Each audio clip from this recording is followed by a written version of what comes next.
దేవునికి స్తోత్రము. ప్రకటన గ్రంథం 3వ అధ్యాయము 20వ వచనాన్ని మనం ధ్యాన భాగంగా తీసుకున్నాం. చదువుతాను, వినండి. ఇదిగో నేను తలుపు వద్ద నిలుచుండి తట్టుచున్నాను.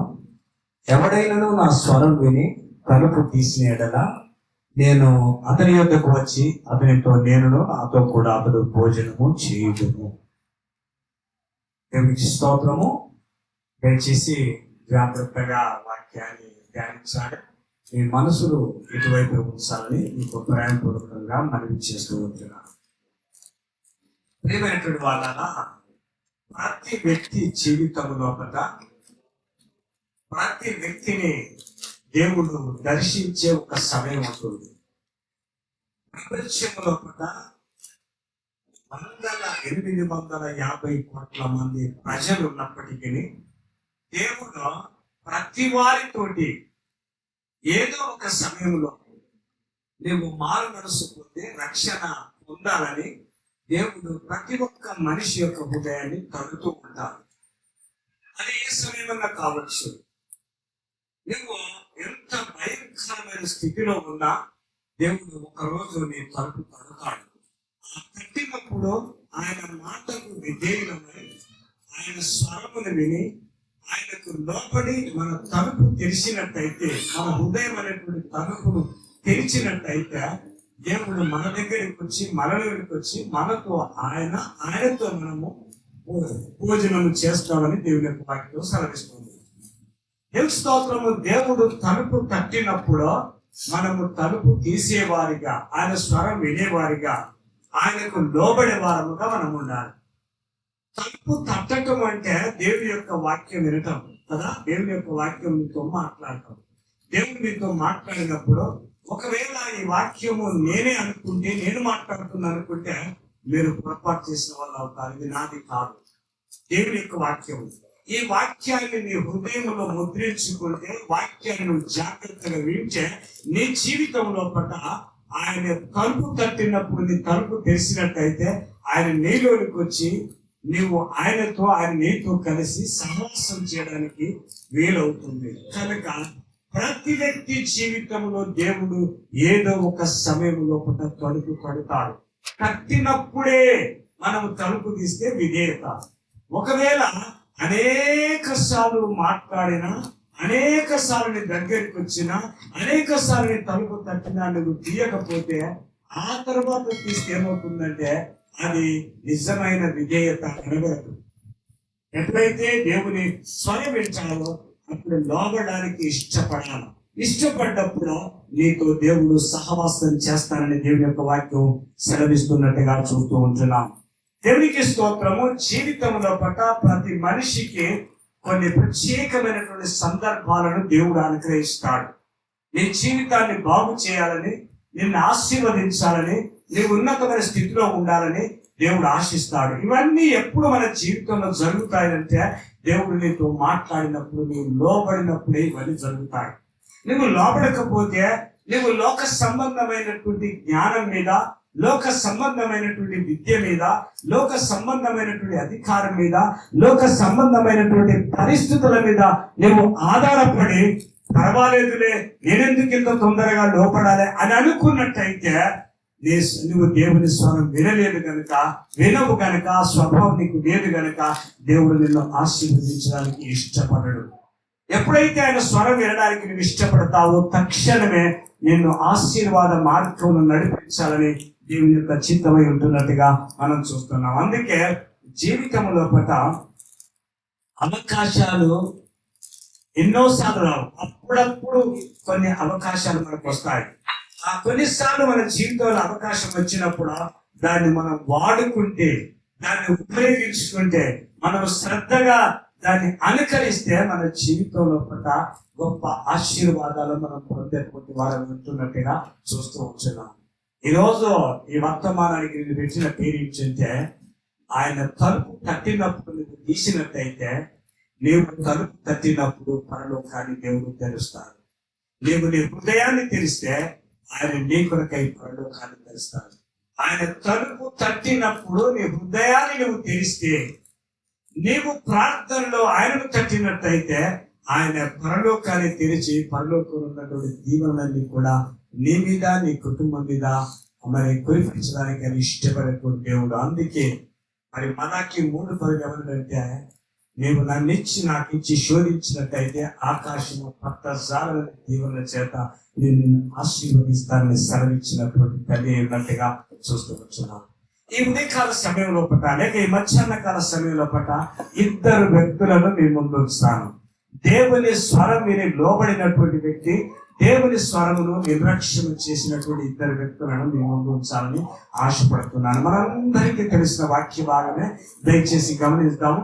హెబ్రీయులకు రాసిన పత్రిక 12వ అధ్యాయము 17వ వచనాన్ని మనం మొదటిగా గమనిస్తాము. దయచేసి హెబ్రీయులకు రాసిన పత్రిక 12వ అధ్యాయము 17వ వచనాన్ని చదువుతాను, వినాలని మనవి చేస్తున్నాను. ఏశావు ఆ తరువాత ఆశీర్వాదం పొందగోరి కన్నీళ్లు విడుచుచు దాని కోసము శ్రద్ధతో వెతికినను మారు మనసు పొందు అవకాశము దొరకక విసర్జించబడినని మీరు ఎరుగుదరు.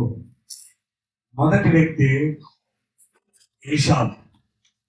ఏశావు ఇస్సాకు రిబకాలకు పుట్టినటువంటి కుమారుల పట్ల జ్యేష్ఠుడు. ఆయన పేరు ఏశావు, రెండవ అతని పేరు యాకోబు. ఏశావు జ్యేష్ఠుడు, ప్రథమ కుమారుడు. దేవుడు అతనికి జ్యేష్ఠత్వం యొక్క అధికారం ఇచ్చాడు. జ్యేష్ఠునిగా అతనికి జన్మనిచ్చాడు. అతన్ని గొప్ప ఆధిక్యత కలిగినటువంటి వ్యక్తిగా దేవుడు ఉండాలని ఇష్టపడి దేవుడు ఏశావుకు అప్పగించాడు జ్యేష్ఠత్వాన్ని. కానీ ఆ జ్యేష్ఠత్వం యొక్క విలువను గుర్తించక, ఆ జ్యేష్ఠత్వం యొక్క విలువ యొక్క దాని గురించి ఆలోచన చేయకుండా జ్యేష్ఠత్వాన్ని ఒక్క పూట కూటి కొరకు దాన్ని నమ్ముకున్నటువంటి వాడిగా మనం గమనిస్తాం. దేవునికి స్తోత్రము. నేను చచ్చిపోతున్నాను ఆకలితో అని ఏశావు అంటాడు. ఒక్కసారి మనం ఆలోచిద్దాము. ఒక వ్యక్తి ఒక్క పూట తిండి లేకుండా చనిపోతారా? కొంతమంది అక్కడిక్కడ రానివ్వరు, టైం సరిగ్గా ఉంచుతారు, తిండికి ఏమాత్రం ఆలస్యం కావద్దు అని చూస్తారు. ఏశావు కూడా అలాంటి కోపం చెందినటువంటి తిండి బోధగా కనబడుతున్నాడు. దేవుని స్తోత్రము. అతడు మరి జ్యేష్ఠత్వం కొరకు మరి అడవికి వెళ్ళాడు, వేట దొరకలేదు, ఇంటికి వచ్చాడు. తమ్ముడైనటువంటి యాకోబు చిక్కుడుకాయల కూర, ఎర్రని కూర వండి పెట్టాడు. అది చూశాడు, అడిగాడు, అరే నాకు ఆ కూరలో కొంత ఇవ్వరా అని అన్నప్పుడు యాకోబు చాలా తెలివైనటువంటి వాడు. ఆయన అన్నాడు, నీ జ్యేష్ఠత్వం నాకు ఇచ్చినట్టయితే నేను ఈ కూర నీకు ఇస్తాను అన్నప్పుడు, నేను చనిపోతున్నాను రా, నేను చావక ముందు నాకు అది అన్నప్పుడు, ఒక వ్యక్తి ఒక్క పూట తిండి తినకపోతే చనిపోతాడా? ఆ విలువను గ్రహించలేదు ఏశావు. కనుక అది సునాయాసంగా ఒక్క పూట కూటి కొరకు తన జ్యేష్ఠత్వాన్ని అమ్మి వేసినటువంటి వాడు ఉన్నట్టుగా గమనిస్తుంటున్నాం. ఇటువంటి వాళ్ళగా ఒక్క పూట కొరకు అమ్మి వేసినటువంటి వాడు, అది అమ్మి వేసిన తర్వాత దాని యొక్క విలువ తెలుసుకున్నాడు ఆ తర్వాత. కానీ ప్రతి వ్యక్తి జీవితంలో ఒక విషయం జాగ్రత్తగా మనం గమనించాలి. ఏది ఎప్పుడు తెలుసుకోవాలో అప్పుడే తెలుసుకుంటే దాని విలువ. అది తెలుసుకోవలసిన సమయంలో తెలుసుకోకపోతే, ఆ సమయం దాటిపోయిన తర్వాత తెలుసుకుంటే దానివల్ల మనకి ఎలాంటి ప్రయోజనం అనేటువంటిది ఉండదు. దయచేసి గమనించండి. ప్రతి మానవుడు భూలోకంలో బతుకుతున్న కాలంలో యేసు క్రీస్తే లోకరక్షకుడు, ఆయనే సృష్టికర్త. ఆయన యందు భయభక్తులు కలిగి ఉండి మన జీవితాన్ని చాలా జాగ్రత్తగా కొనసాగించుకుంటే ఈ లోకం ముగించిన తర్వాత అనిత్యమైన రాజ్యంలో మనం ఉంటామనేటువంటి సత్యాన్ని మానవుడు బ్రతికి ఉండగానే తెలుసుకోవాలి.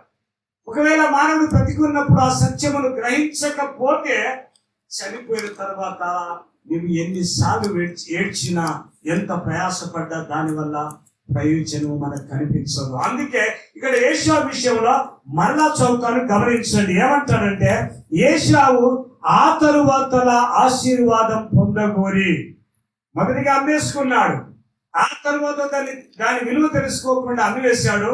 ఆ తర్వాత తెలుసుకొని ఏమంటాడు ఇక్కడ, ఏశావు ఆ తర్వాత ఆశీర్వాదం పొందగోరి కన్నీళ్లు విడుచుచు దాన్ని కోసము శ్రద్ధతో వెతికినను.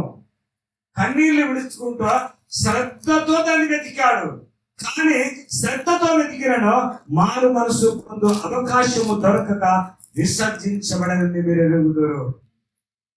ప్రియమైనటువంటి వాళ్ళారా, ప్రియమైన సంఘం, ఒకసారి ఆలోచించండి. అవకాశము దాటిపోయిన తర్వాత, దేవుడు దర్శించే సమయం అయిపోయిన తర్వాత ఏమండి, ఆ తర్వాత మీరంతా ప్రయాసపడినప్పటికీ కూడా దాన్ని తిరిగి పొందేటువంటి అవకాశము నీకు దొరకదు. ప్రేమటువంటి వాళ్ళారా, బుద్ధి గల కన్యకలు, బుద్ధి లేని కన్యకల జీవితాన్ని మనం గమనించినట్టయితే 10 మంది కన్యకలే, కానీ 5గురు శ్రద్ధ కలిగినటువంటి వారు, బుద్ధి కలిగినటువంటి వారు, మరి 5గురు వారు శ్రద్ధ లేనటువంటి వాళ్ళు. వాళ్ళు వెళ్ళారు, పడుకున్నారు. పెళ్లి కుమారుని యొక్క శబ్దం విన్నప్పుడు లేచారు. సిద్ధంలో సర్దుకునేటువంటి సమయం లోపల వాళ్ళ సిద్ధంలో నూనె లేదు.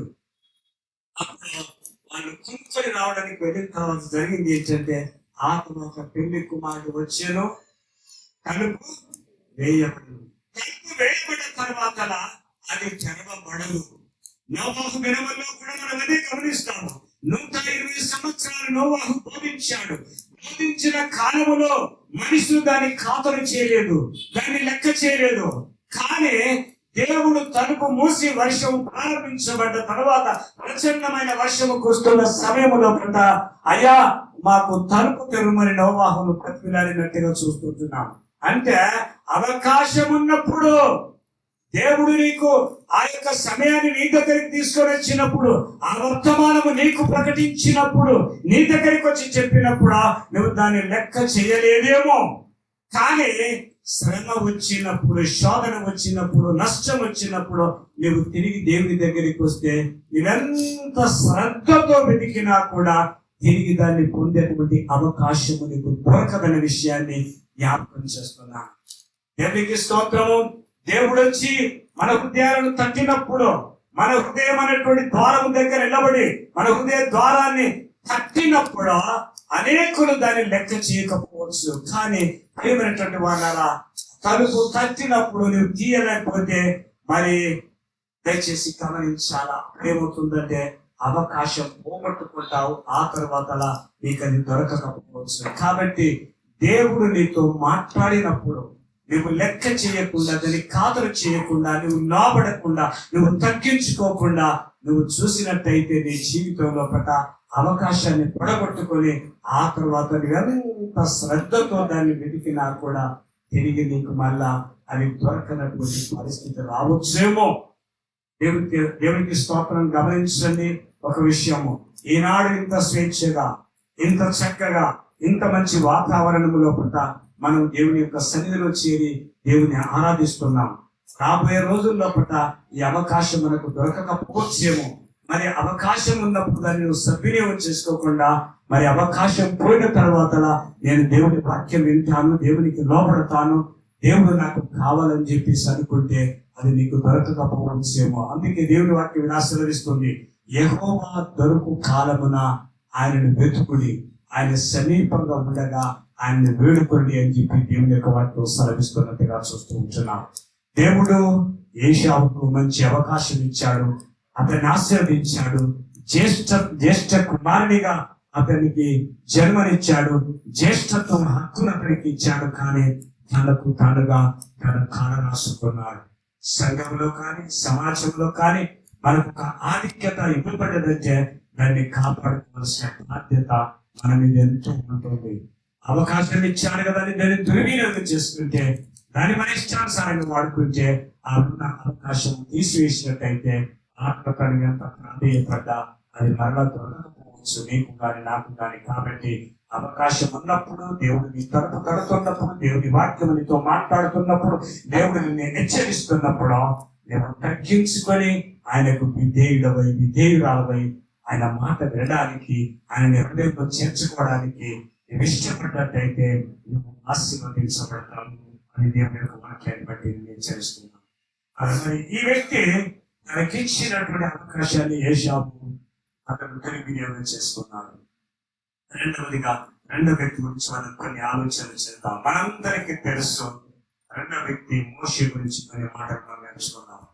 దేవుని స్తోత్రం. ఒకరోజు హోరేబు పర్వత మీదకి దేవుడు దిగి వచ్చాడు.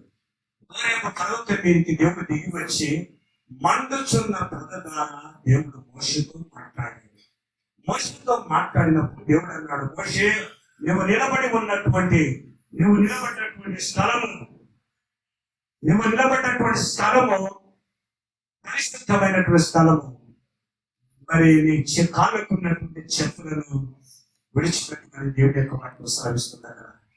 దయచేసి గమనించాలా, మరి మోషేకు దేవుడు గొప్ప ఆధిక్యత ఇచ్చాడు. దేవుడు మోషేని పిలిచాడు, మోషేతో మాట్లాడాడు. మనుషున్నటువంటి పొందుతారు వాళ్ళ దేవుడు మోషేతో మాట్లాడుతున్నప్పుడు మోషే 3 రకాల సాకులు చెప్పినట్టుగా మనం గమనిస్తాం. 3 సాకులు చెప్పాడు. నెంబర్ 1, మొట్టమొదటి ఏంటంటే, నేను నరహంతకుడు.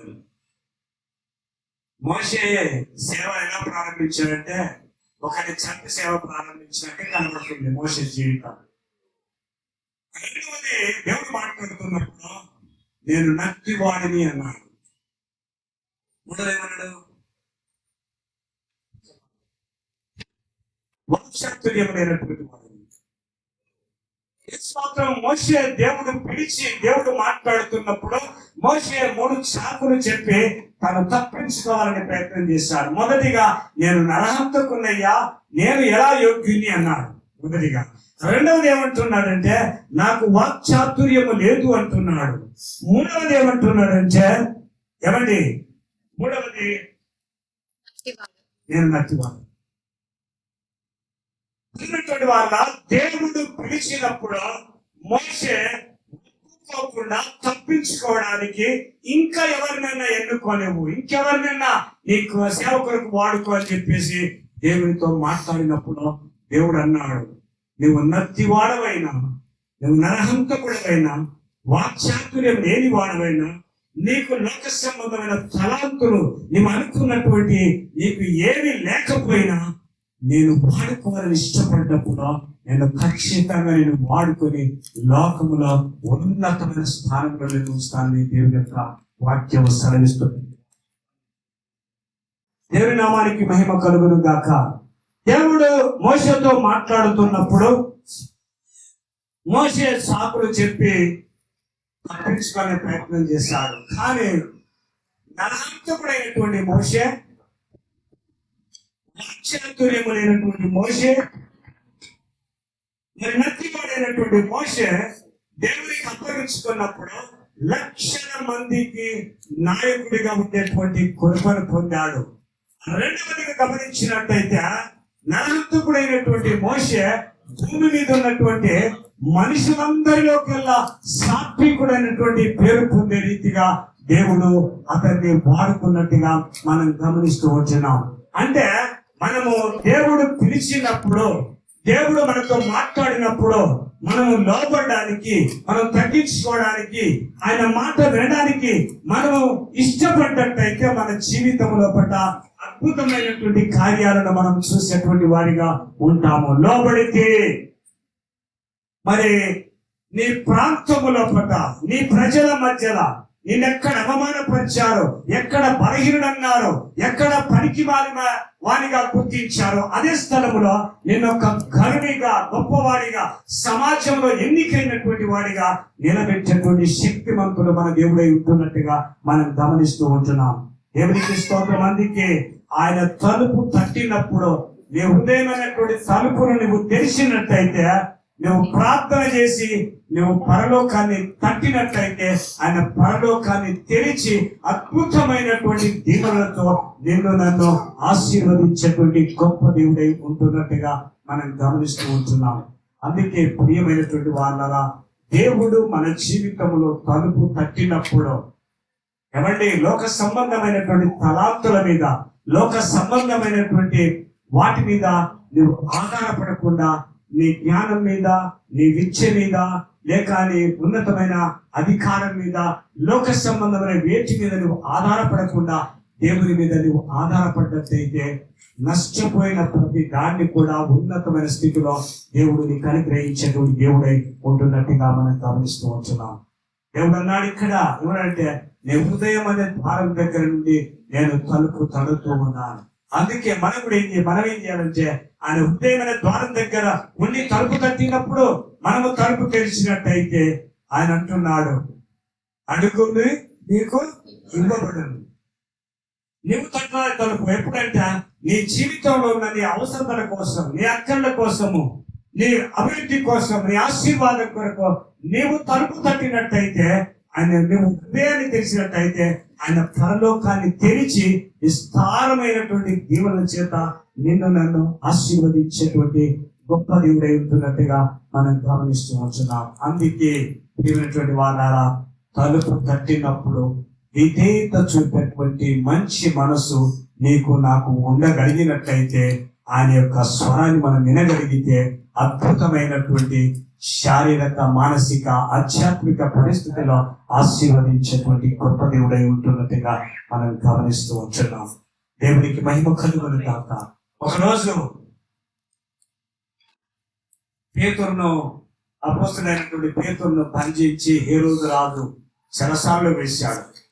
ఆయన అనుకున్నాడు ఏంటంటే, బాప్తిస్మమిచ్చే యోహాను మరి అదే రీతిగా యేసయ్యను నేను చంపించినప్పుడు యూదులంతా సంతోషపడ్డారు, అదే రీతిగా పేతురును కూడా చంపుతానని అతన్ని బంధించి చెరసాలలో వేశాడు. అయితే పస్కా పండుగ సందర్భంలో అతన్ని బయటికి తీసి చంపాలన్నటువంటి ఆలోచన కలిగి ఉన్నాడు హేరోదు రాజు.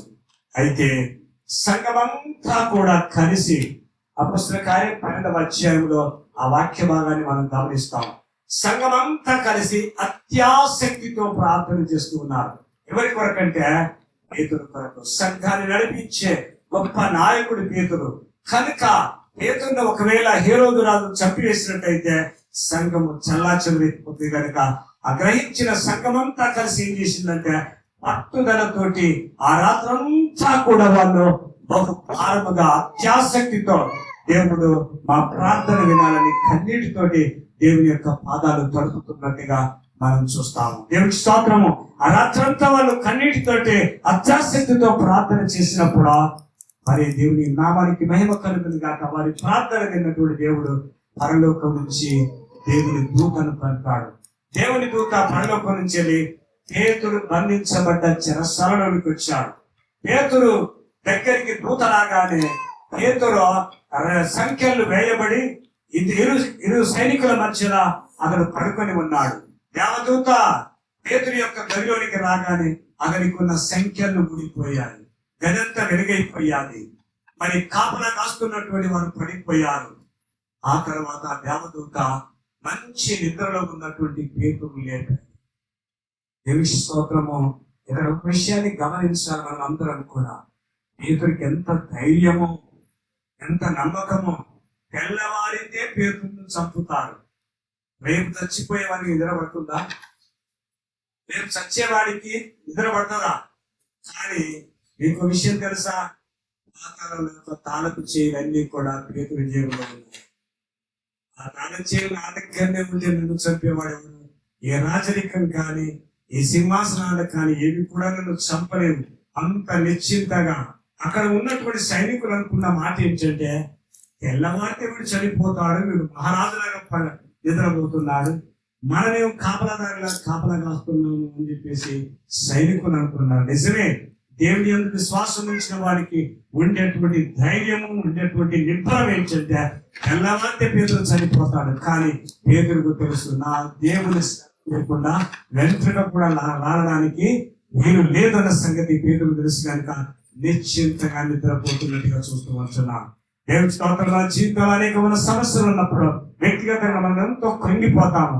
కానీ ఒక విషయం జ్ఞాపకం ఉంచుకోవాలి. కారణం ఏంటంటే మన జీవితాలను సరిచేయడానికే దేవుడు మన జీవితంలో అనేకమైనటువంటి సమస్యలను దేవుడు అనుమతిస్తాడు.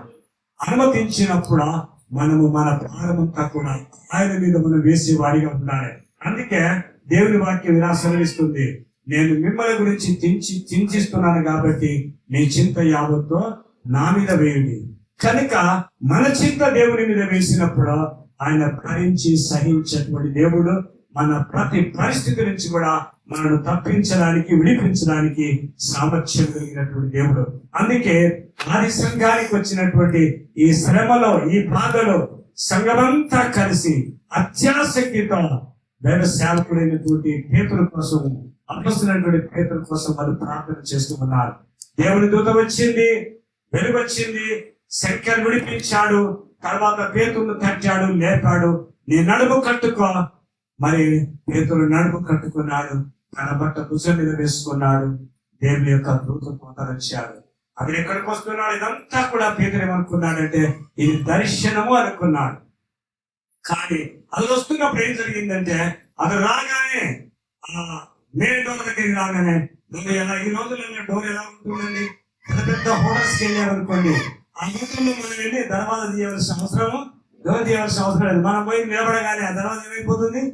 ఆ డోర్ పక్క జరిగిపోతుంది, ఆటోమేటిక్ కదా. మరి దేవుని దూత పేతురుని తీసుకెళ్ళిపోతున్నప్పుడు ఆ దర్వాజా, అది ఆటోమేటిక్ దర్వాజా కాదు, కానీ అది ఆటోమేటిక్ గా తీసుకెళ్ళిపోయింది.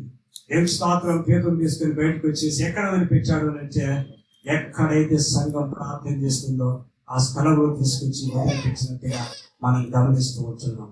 దేవుని స్తోత్రము! పేతురు వచ్చి, వాళ్ళు ప్రార్థనలో ఉన్నారు. పేతురు వచ్చేసి తలుపు తట్టుతూ ఉన్నాడు. పేతురు తలుపు తడుతున్నప్పుడు ఒక చిన్న అమ్మాయి, ఆమె పేరు రోదే, ఆమె వచ్చి తలుపు తీసి పేతురు స్వరం విన్నది. విని ఆమె తలుపు తీయకుండా మరలా లోపలికి పరిగెత్తుకొని వెళ్ళి పేతురు అంకులు వచ్చాడు అని చెప్పేసి అంటారు. వాళ్ళు నమ్మరు. పేతురు అంకులు వచ్చారంటే వాళ్ళు నమ్మరు. విచిత్రం ఏంటో తెలుసా? ప్రార్థన ముగించక ముందే జవాబు తలుపు తడుతుంది. హల్లెలూయా! దేవునికి మహిమ కలుగును గాక. అత్యాసక్తితో ప్రార్థన చేసినప్పుడు, హృదయపూర్వకమైనటువంటి ప్రార్థన చేసినప్పుడు, నీ హృదయాన్ని దేవుని సన్నిధిలో కుమ్మరించి ప్రార్థన చేసినప్పుడు ఆగిపోయిన ఆశీర్వాదాలన్నీ దేవుని నామములో అనుగ్రహించబడను గాక. మన జీవితంలో ఎన్ని ఆశీర్వాదాలు ఆగిపోయాయో, ఎన్ని ఉద్యోగాలు ఆగిపోయాయో, ఎన్ని సంపదలు ఆగిపోయాయో, ఎన్ని ఆశీర్వాదాలు ఆగిపోయాయో మన జీవితంలో పత అత్యాసక్తితో మనం ప్రార్థన చేసినప్పుడు మన ప్రార్థన ముగించక ముందే జవాబు మన తలుపు పడుతున్నట్టుగా దేవుని యొక్క వాక్యాన్ని బట్టి మనకు అర్థమవుతున్నట్టుగా మనం చూస్తూ ఉంటున్నాం. దేవునికి మహిమ కలుగును గాక. మొదటిదిగా. రెండవదిగా గమనించినట్టయితే, తన కుమారుడికి యుక్త వయసు వచ్చింది, వివాహం జరిగించాలి కాబట్టి తన పెద్ద దాసుడైనటువంటి ఎలియాజరును పిలిచాడు. పిలిచి, నా కుమారుడైనటువంటి ఇస్సాకు నీ ఒక వధువును సిద్ధపరిచి తీసుకొని రావాలని పంపినప్పుడు అతను వచ్చాడు. దూర ప్రయాణం చేసి వచ్చాడు. అతను ఒక నిర్ధారణ చేసుకున్నాడు. ఏం నిర్ధారణ చేసుకుంది అంటే, అంత దూరం వచ్చిన తర్వాత ఆ రోజుల్లో సాయంకాలపు వేళలో ఆడపిల్లలంతా, యవనస్తులైనటువంటి ఆడపిల్లలంతా ఒక బావి దగ్గరికి వచ్చి నీళ్లు తీసుకొని పోవటము ఆ రోజుల్లో వాడకం సహజమైంది. కనుక ఆయన ప్రార్థన చేస్తున్నాడు. ఎలియాజరు ఏమని ప్రార్థన చేస్తుందంటే, తను తీసుకుపోయినటువంటి 10 ఒంటెలు ఉన్నాయి ఎలియాజరు తోటి. ఎలియాజరు ఆ బావి దగ్గరికి వెళ్ళి ఆ బావి దగ్గర 10 ఒంటెలను మోకరింపజేసి ఆ 10 ఒంటెలు వంగాయి. ఎలియాజరు కూడా వంగి ప్రార్థన చేశాడు. ప్రార్థన చేసుకుంటూ ఒక మాట అన్నాడు. ఏమని అన్నాడంటే, ఎలియాజరు, నేను త్రాగడానికి నాకు నీళ్ళు ఇవ్వమని ఏ అమ్మాయినైతే నేను అడుగుతానో ఆ అమ్మాయి యొక్క మాట అన్నాడు.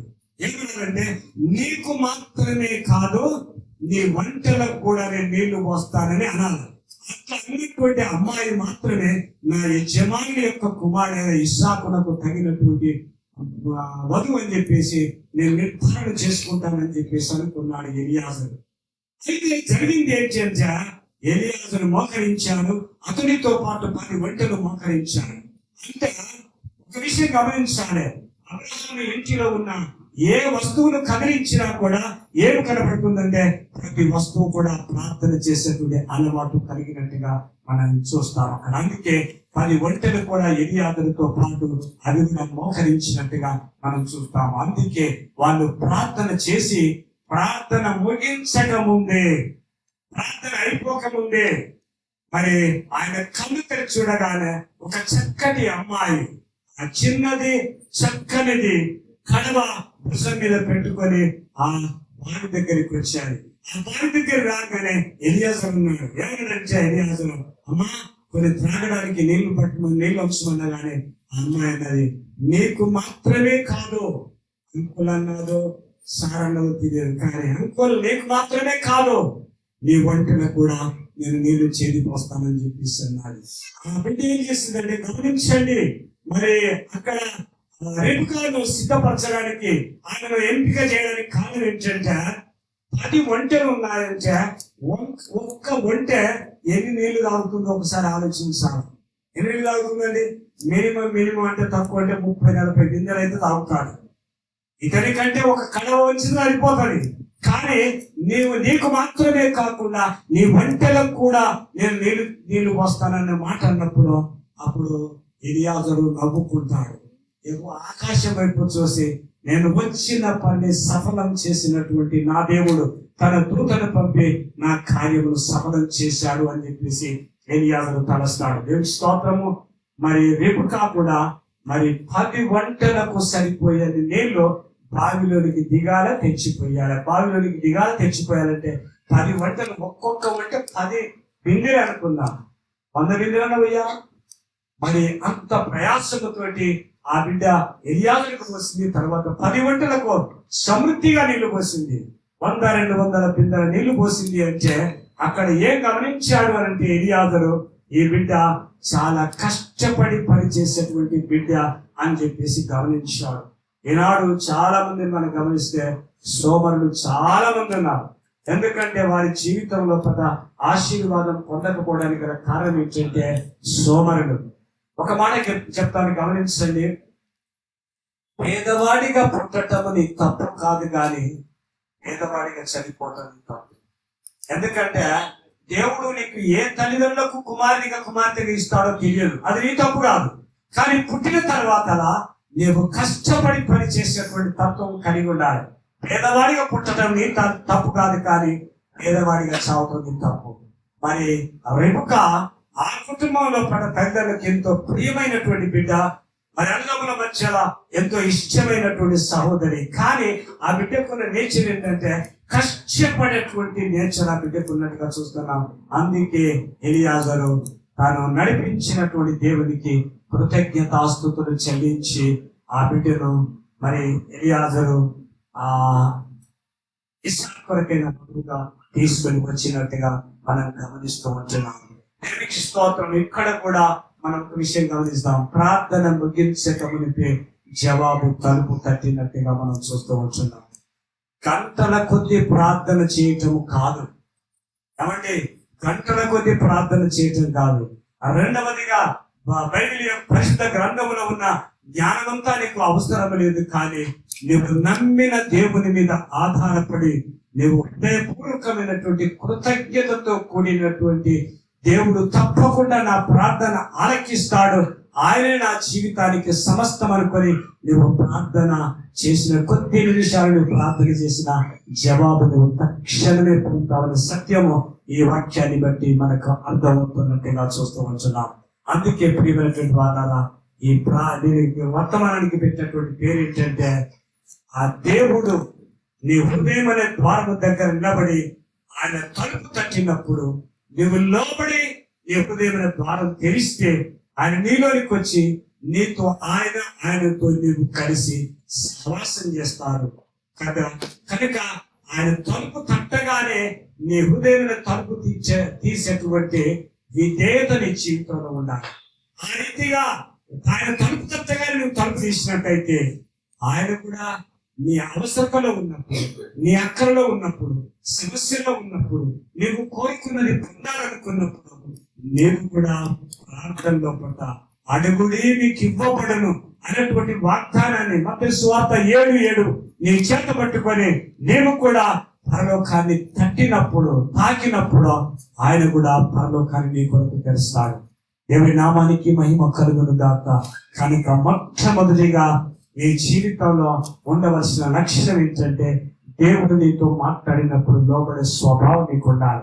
ఆయన నీ హృదయంలో పట్ల రారాజుగా చేర్చుకునేటువంటి, రక్షకునిగా చేర్చుకునేటువంటి మనసు నీకున్నట్టయితే ఆయన కూడా నీ జీవితంలో ఎదురయ్యేటువంటి ప్రతి సమస్యల్లో పట్ల నీవు కూడా పరలోకాన్ని తట్టినప్పుడు ఆయన కూడా తన పరలోక ధననిధిని తెరిచి నీ ప్రతి అవసరమును తీర్చి నిన్ను అద్భుత రీతిగా ఆశీర్వదించడానికి ఇష్టపడేటువంటి దేవుడై ఉంటున్నట్టుగా మనం గమనిస్తున్నాం. కాబట్టి ఈ రోజు హృదయం అనేటువంటి తలుపు దగ్గర ప్రతి ఒక్కరి దగ్గర ఇంకెంతమంది వారి హృదయాలు దేవునికి ఇవ్వలేదో, ఇంకా సంపూర్ణంగా నా జీవితంలో పట్ల ఆయనే నా జీవితానికి రారాజు, ఆయన మాత్రమే నా జీవితాన్ని ఏలాలే అని ఎంతమంది అయితే ఇంతవరకు నిర్ణయించుకోలేదో అలాంటి వారందరూ కూడా నీ జీవితంలో ఈ రోజుకు సంపూర్ణమైనటువంటి అధికారాన్ని యేసయ్యకు నీ జీవితంలో అప్పగిస్తే నీ పరలోకాన్ని నువ్వు తట్టినట్టయితే అప్పుడు నీ జీవితంలో ఉన్న ప్రతి సమస్య, ప్రతి ఆశీర్వాదము, ప్రతి దీవెన ఆయన ఇవ్వడానికి ఇష్టపడుతున్న దేవుడు చూస్తున్నాం. కాబట్టి ఇప్పుడు ఆ సంగమా ఈ మధ్యాహ్న కాల సమయంలో లోకరక్షకుడు, సృష్టికర్త అయినటువంటి దేవుడు, నిన్ను సృష్టించిన వాడు, నిన్ను పోషిస్తున్నవాడు, నిన్ను ఆదరిస్తున్నవాడు, నిన్ను నడిపిస్తున్నవాడు, నీ పట్ల బాధ్యత భద్రత కలిగినటువంటి దేవుడు ఈ మధ్యాహ్న కాల సమయంలో పట్ల నీ హృదయమైన ద్వారం ఉన్నటువంటి తలుపు తట్టినప్పుడు తీసే స్వభావం నువ్వు కలిగి ఉన్నావా, విధేయత కలిగి ఉన్నావా? అయితే నువ్వు తలుపు తెలిసినట్లయితే నీ అవసరతలో పట్ల, నీ అక్కరలో పట్ల, నీ జీవితంలో పట్ల నువ్వు పరలోకాన్ని తట్టినప్పుడు ఆయన సమృద్ధి అయినటువంటి దీవెన ఇవ్వడానికి ఆయన పరలోక ధననిధిని తెరిచి సకల సమృద్ధితో నీ జీవితంలో నీ ఊహించిన దానికంటే, అడిగిన దానికంటే అత్యధికమైన మేళ్లతో నీ కుటుంబాన్ని, నీ పిల్లలను నీకు సకల సమృద్ధి అనుగ్రహించి దీవించేటువంటి గొప్ప దేవుడు. అలాంటి కృప, అలాంటి భాగ్యము దేవుడు నీకు నాకు అనుగ్రహించాలని కోరుకుంటూ ఈ కొద్ది మాటలు ముగిస్తున్న దేవుడు మన వినికిలో దీవించును గాక. ఆమేన్.